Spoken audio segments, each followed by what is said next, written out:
I would like to also shout out Nadia's mods over on her Twitch because I was watching her stream the other day, dude, and the amount of people that were in her chat just talking crap and like calling her out. These mods were literally just delete, block, delete, block. It was just like on it.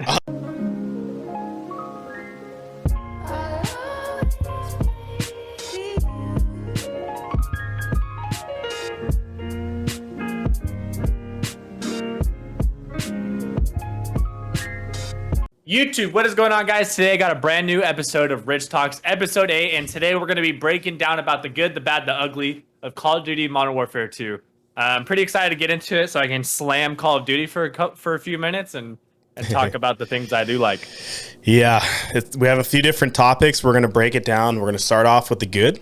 We're going to go into the bad, and then we have the what the frick? Like, why is this even a thing in the game? So, yeah. We'll start off. We're not going to start just going straight into ripping into Call of Duty. We're going to start off with the things that we like, and then we'll go on in there and then kind of give you our overall assessment. But starting off with the good, Trevor. So far, your opinion on the beta and the multiplayer for Modern Warfare 2. Overall, it was good. There's some frustrating moments, but overall, Modern Warfare 2 was good. There's a lot new. There's a lot of things going on. Mm-hmm. I'm pretty curious to see how the next 2 years are going to go. But overall, the maps aren't terrible, except for one. But yeah, the maps aren't terrible. The gunplay isn't too bad. And it feels genuinely good. Like the game just feels solid. So I think it could be a solid 2 years. Yeah, I would have to agree. I really like the movement. I think it feels really smooth. That could be because we're playing on PC and I got the 120 FOV and it didn't feel as clunky as I thought it was going to feel after watching people play it on the COD Next event. So I was very happy with how the movement feels in the game. And I'd say all the guns are pretty solid too. They feel good. There's a variety in the beta so far. So liking the gun selections we have. I like some of the new game modes that were added in there. I had a lot of fun trying out some different ones. I was stoked they added Search and Destroy into the beta because I enjoy playing Search. I was vibing with Hardpoint the other day. Oh, they added Hardpoint? Yeah, they added Hardpoint yesterday, and I liked it a lot because people aren't just spawning in random places. You can actually fight for spawns, and people are going for an objective, so you have a general area of where people are going to be. Yeah. So it's really fun to frag out a little bit in Hardpoint. I think that's why I like playing Search, because it's not like you have the two objectives, and it's a little bit slower pace, and you can play a little more tactical. And it's just kind of more of a challenge, and you get some cool clips in there too if you can clutch up. So I enjoy it. I thought the maps are really good for Search and Destroy. From the 3 that they gave us, I enjoyed those ones. Some playing team deathmatch and domination. Domination's all right. I like domination, but team deathmatch I just don't like. And those maps they're kind of big, but we'll get into that later. Also, the proximity chat was added. I think that was a big W for the most part. A lot of slurs and words being thrown out there in game. So if you're streaming, you might as well just mute because you might get caught up with someone throwing out some stuff. But yeah, overall I had a lot of time. I played the first night it came out, and then I think I played for like 5 hours that night, and Saturday night I played for another 5 hours. And wasn't like boring, but it's also the beta, so you only got a limited amount of stuff you can do in it. So I'm looking forward to the full release. But I mean, it was frustrating at times, but I didn't get to the point where I got frustrated and wanted to get off because of it. But there was definitely some things that needs to change. But those are kind of my top things that I really loved from the beta: the movement, guns, the game modes, and proximity chat. I thought were pretty solid. Pretty solid. I don't have anything else to add already. Yeah. On that topic. Okay. I'm ready to rip into it a little bit. Trevor's ready to go into the bad, so we'll transition into that. So we'll start off with some of the bad things in this game, and sounds like Trevor's ready to go, so we'll let him take it. So time to kill, it's way too high. You can get adjusted to it, and that's not bad, but I was literally two-shotting people in the forehead, and that's not Call of Duty. The game feels good, but it's not Call of Duty. It does not feel like a Call of Duty game. It feels more like a Battlefield-esque game. Yeah. I definitely got those vibes. I didn't get Call of Duty vibes. And I don't think that's a bad thing, but it's a massive adjustment. It took a lot longer to adjust to this Call of Duty than previous ones. The guns are good. Guns progression is really confusing at first. Like Yep. the fact that you have to go to YouTube or Twitter to figure out how to do weapon progression is pretty ridiculous in my opinion. Um, One of those maps, the big map, I don't remember what it's called, Dog Water. I do not like it. It plays terrible. Yeah. I thought like the part where you can go out to the far right of it out in the grass, I thought that was like out of bounds. Like you couldn't go out there. And then I realized like, yeah, that's playable. I'm like, dude, why even have this whole section? Because everything's focused on, there's nothing over there. It's just a way to literally on the bridge. Everything's on the bridge and to the left and right of the bridge. Yeah. That's where everyone is focused at. So that was pretty annoying. Yeah, weapon progression is. I was pretty bummed out that we weren't allowed to have like weapon progression for like the AK-47U or anything like that, because all we had was the M4 and the Lockman for the only sub. So that was kind of a bummer. But overall, like realistically, it was fun. It was an adjustment. It plays way differently, a lot slower but quicker at the same time. Yeah. So yeah, that's pretty much all I have to say like on ripping it. Is just those are like my main points, like time to kill. Oh yeah, and skill-based matchmaking, but you can talk about that one. Yeah, I would say the guns, not the gunsmith, but the weapon progression definitely confused me. I honestly don't know if I still understand it, but I haven't had the time to really dive into it. Maybe I'm just guessing that, hey, we got 2 years to figure this out. So they're like, we'll just go with it. And I guess once we start playing the game, it won't be that bad. But definitely a big change of pace from the normal Call of Duty style of progressing weapons. We'll see if it ends up being a good thing or a bad thing. And the bad was the maps for me a little bit. And that's more when I was talking about which game mode you're playing on them. They played really well for Search and Destroy. Team Deathmatch, the spawn points seem bad again, which seems like every Call of Duty, the spawns suck. But I swear some of these maps, especially on like the, what's like the Mexican level, I think, or Spanish level. I don't know what it's called, but yeah. But that map, like, it seems like the spawns are horrible on that one, and it's just freaking getting people spawn behind me all the time, and it can get pretty rough. And time to kill definitely is like, I feel like I'm playing hardcore, and I used to play hardcore back in the day with the boys a little bit, and that's what it feels like. But I'll have to say, personally, I feel like the mouse and keyboard feels better than controller on this game. I've seen a lot of people on Twitter saying they prefer the controller with the aim assist, but I was getting snapped on a lot when I first started playing on a controller. And once I switched over to mouse and keyboard, I feel like I'm starting to snap on people a little bit.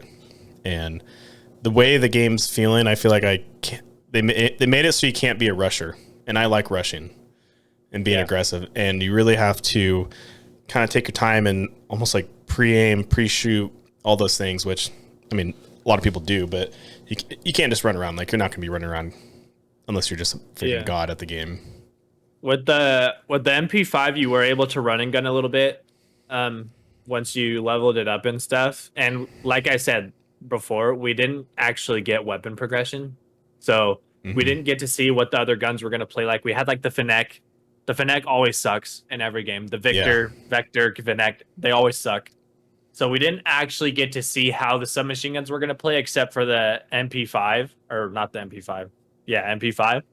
And that was all we had. And you can run and gun with it, but it was still a little like we didn't get truly like how to play with it completely. Yeah. So we got a very small glimpse of what the next 2 years is going to be like. And overall, I think it's going to be good. But like, there's so many things that we want. Like, skill-based matchmaking is absolutely ridiculous. I always have a positive KD, and I always have to sweat my balls off just to keep my positive KD.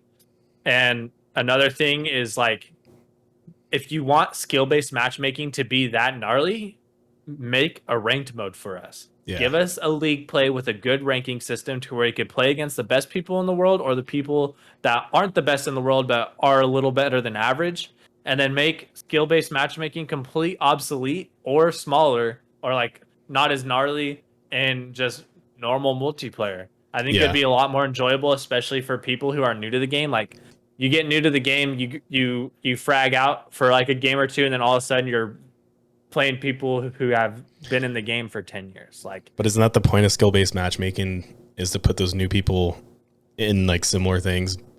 I don't know, it's like it makes sense on paper what skill-based matchmaking is, but but it's ridiculous. Though. It is pretty insane. And some of those Public lobbies, quick play should be quick play.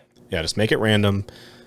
I mean, yeah, I completely agree on that take. And I think everyone across the board agrees on the skill-based matchmaking in the game. From what I can see on Twitter, from the people that are playing it. I also know they took off the red dot sites, or the red dots on the mini map. People were upset about that, and I probably need to use the mini map more, so it's like not a big deal to me. But at the same time, like I saw a video and this guy was saying like, look, dude, like if you need to know how to play the game, if you don't want your dot to show up on the map, then freaking put a silencer on your weapon and all that stuff. So I don't know. It doesn't affect me because I get UAV so much that it doesn't matter. Yeah. Yeah, Like so I feel like it's not going to be, issue. that's not going to be a big deal. And bringing it back to reality, it's like, I'm probably going to play this game on multiplayer a little bit when it comes out, but I'm more interested in Warzone 2 because that's probably what we'll be playing more of. I think it'll be fun to do like rank play and stuff on this game, but I'm not going to sit out here and grind like pubs all day. This is not the thing to do nowadays. I think I'm going to go for camos this year. So I will be playing multiplayer. And I also I just genuinely like to frag out sometimes, but I'm kind of banking on / hoping for another gunfights playlist where you could do 2v2s, 3v3s or whatever. Because me and my buddy Mo really enjoy that, and we'll spend hours and hours and hours and hours playing gunfights. So kind of hoping for that, but realistically, I'm gonna be grinding multiplayer a little bit, and we're gonna have to anyways for Warzone. So it doesn't really, we're gonna have to deal with it. Yeah, I'm gonna be playing it. And is there any like what the frick, like why is this even in the game for you from the beta? I just realistically, I don't necessarily have like a what the frick because it's Call of Duty. Call of Duty's Call of Duty. The red dots on the map don't bother me. Like I've watched the map a lot. That's how I know where people are, and for me, they still pop up on there no matter what. So it doesn't affect my gameplay. The only what the frick thing is just the time to kill. It's like I can literally 2-shot people with a single shot Lockman and normal play, and that's kind of crazy. So yeah, that's my what the frick is the time to kill. Like that needs to be addressed. I think most people are on board with that and would agree. But if Warzone 2 is going to be feeling like this game, I think I'll be happy with how it's going to be.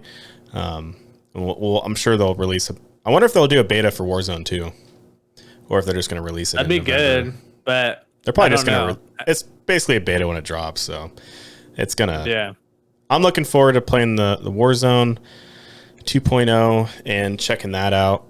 But overall, I'd say I'm really happy with Modern Warfare 2, the beta so far. I think there's going to be a lot of content from this game, especially with the 2-year cycle now. I think that's a big plus. And I'm looking forward to playing more Call of Duty. We're going to play a little bit after this podcast, finish up the weekend on it. And then I think we have to wait until the game drops, which is October 28th or 29th or something like that. Yeah, which is not too far away. So yeah. So how do you feel? Do you think you're going to play this the same amount you're going to do Fortnite for streaming, or do you think you're going to probably still stick to Fortnite more? Fortnite's my niche right now. I will play it, and maybe I'll take the risk one day and see how it does on my channel. But as of right now, it's Fortnite, and I'm still enjoying Fortnite a lot. Yeah, so I'm gonna stick to Fortnite for now. If I get really cracked at Warzone 2 or something, maybe. But as of right now, Fortnite's the niche that's been built recently, and I'm probably gonna stick to it a little bit. So that's what we're doing for now. Yes, sir. And also congratulations on 800 subs on the old YouTube. Thanks, man. Crushing it over there. I think it was a big grind. I think for me, I was just thinking about it today. I think since I'm streaming on YouTube and on Twitch, I might keep Call of Duty on YouTube when I stream and then keep Fortnite on Twitch. And I think that'll be a good balance of both of them. Yeah. And then we post this kind of random stuff anyway. So that's what people expect when they sub to our channel. Yeah, it's all over the place, but it's all right. Well, we're figuring out. We're trying to the edits are getting better on the YouTube. Just gotta figure out some of the wording and all that stuff. But I'm enjoying trying to figure out that process and not getting discouraged one bit from videos either being really good or not doing good. You just you keep working with it, and you see people all the time saying you just got to keep going, don't quit, or whatever. And it's true. I mean, look what's happened with your channel in the last month and a half. Like has it even been a month? Like 3 weeks, right? No, it's been like 3 weeks. Yeah, 3 weeks of just consistently grinding and like really like studying like what you need to do to grow your channel. And you and Caden have just been crushing it. Like, yeah, Caden's been a huge factor in that. With the help from teaching me how to edit certain ways, to keeping me grounded, and also like motivating me to keep going, because there's been moments where I sit and call with Caden and I'm just completely depleted and exhausted, because it's been a grind. It's been like a second job, realistically. It really has. And that's with the work split up. I mean, eventually we might have to tone it down just a little bit, but right now it's 2 uploads a day with 2 long form videos a week, and it's a grind on top of full-time job and work and school. So no, regardless of being tired, it's been so much fun to learn that stuff, and I've been falling more in love with the editing side of it as I get more into it. So yeah, Caden's been like the knight in shining armor from that aspect, just keeping me motivated, keeping me grounded, and really helping me reframe my mind from being upset if something didn't go the way I wanted it to. And it's really changed the whole atmosphere of content creation as a whole for me. So I think we're on a good path, and I'm going to keep pursuing it. I think we have a good niche right now, and we're going to go until we can't anymore. Yeah, for sure. I 100% agree on the time management stuff and feeling burnout. I'm trying to, I think I got a pretty good schedule on how I'm doing stuff, but every other week kind of changes for me. So yeah, we're figuring it out, and just you kind of figure out what works best for yourself to get it done. And yeah, it's funny, like every time I think a video is going to do really good, it doesn't. And then the ones I don't think are going to do good freaking blow up. And then like I've been posting like some of the shorts for our RIDG picks and stuff, and I'm not expecting those ones to do as well as like our Fortnite clips and stuff, but I think Frank's hot take got like 4,000 views, and I was like, oh, that's really cool. Like it's starting to get pushed out of there a little bit, and then someone's like, that's not even a hot take, that's just it's like more of a statement. It's like, I screenshotted that, I sent it to Frank, and then I always try to engage with every comment, good or bad or whatever, and try to take what they're saying, whether that person had like smack talk behind it or they're just giving you some constructive criticism. Like, that's right, we could have maybe worded that different, or the way we need to present that next time, and we'll fix that. So just having that mindset too helps out a lot. I think I posted a short when I clutched, you were watching that night when I clutched that 3v1 on S&D. On S&D, and someone commented like I like locked onto the guys, like he was saying I was hacking. I'm like, dude, yes, we need that. I was good like, publicity. I was like, I mean, I rewatched the short, and it does look like it kind of just snapped on him. But I'm like, bro, you can just go watch the rest of the stream. You would definitely know I'm not cheating. No, I like every once in a while, subconsciously I just do stuff when I'm gaming or streaming or whatever, and like I'll go back and I'll look at the clip or the VOD, and I'll be like, the fact that you did that is ridiculous, and that's gonna make people mad. Yep. And if it does, I post it. Like today, I posted one where I was literally farming hate comments, and it's like, you know what? Like it's just so funny. Yeah. Like, let me give you an example. Yeah, no, I posted. This person just commented to Darkfire and said, "I don't like you." Like, what? Just people are so toxic on the comments on YouTube and stuff in general. It's so funny. Like, come on, man. I posted one. Okay, so I posted a short where I was literally talking about Meowskull's toes, the new Battle Pass skin. Yeah. and the comments went absolutely insane, dude. Someone was pissed because I said, "Look at those dogs," and they're like, "I believe it's a cat, actually," and those Actually, are toes. I was like, "Bro, come on." yeah, I posted a short where I pre-shot on this guy, and I knew the way I edited it, like it looked kind of sus. I'm like, I'm just gonna post this because I might get some interaction, and it's just funny because like if you go back and watch the video, you could totally hear the dude running up into the doorway. So it's like I was just a good read on my end to pre-shot it, but I'm definitely gonna post those because those seem to be popular with people accusing people of hacking. It's like, bro, not everyone's hacking.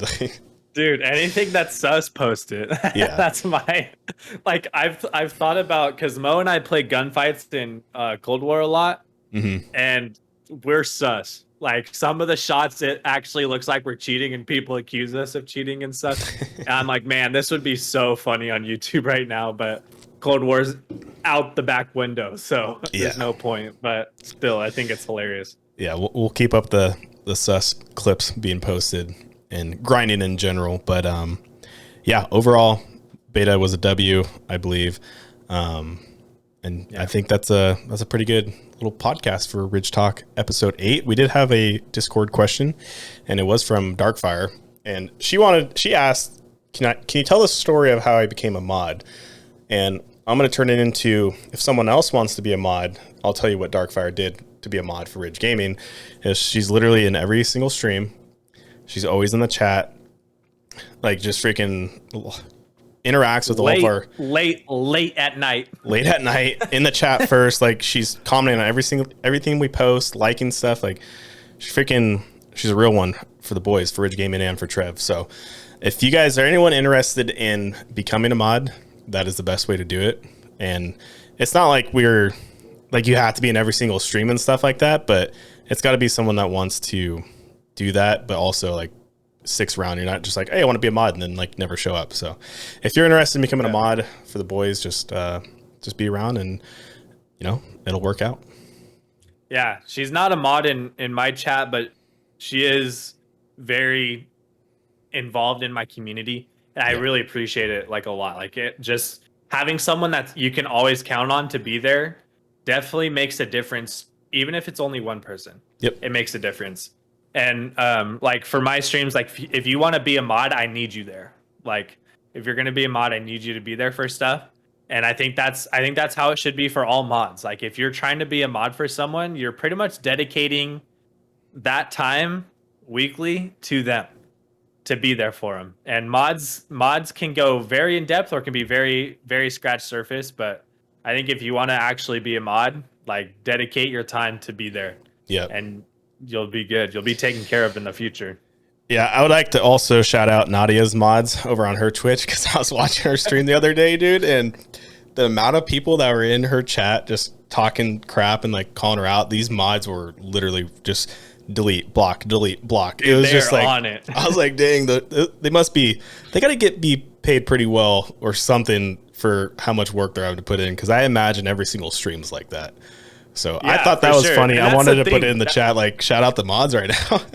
Yeah, well, that's the thing too. Like being a mod is full-time jobs for people. Yeah. Right. And it can grow to that if you're loyal to a creator. Yep. So just keep that in mind. If you're trying to be a mod for someone, it could potentially be a full-time job for you. And like Nadia's mods on it, and she's actually really fun to watch. Yeah. So you guys should check her out. But her mods are on it. Tim the Tatman's whips. He's famous for being Tim's mod. He makes a full-time salary working for Tim, and he's not only extremely funny, but he's very good at what he does. So if you want to be a mod, like truly, like freaking do it. Like work for it, and it could do really well for you. So yes, sir. So shout out Darkfire and all the mods out there putting in work. I think that's going to do it for this episode of Ridge Talk with myself and Trev's LOL. We appreciate you guys. We hope to see you on the next one. Let us know down in the comments what you thought of the beta for Modern Warfare 2, and if you're looking forward to playing it once it releases, and to Warzone 2. With that being said, we'll catch you guys on the next one. Peace.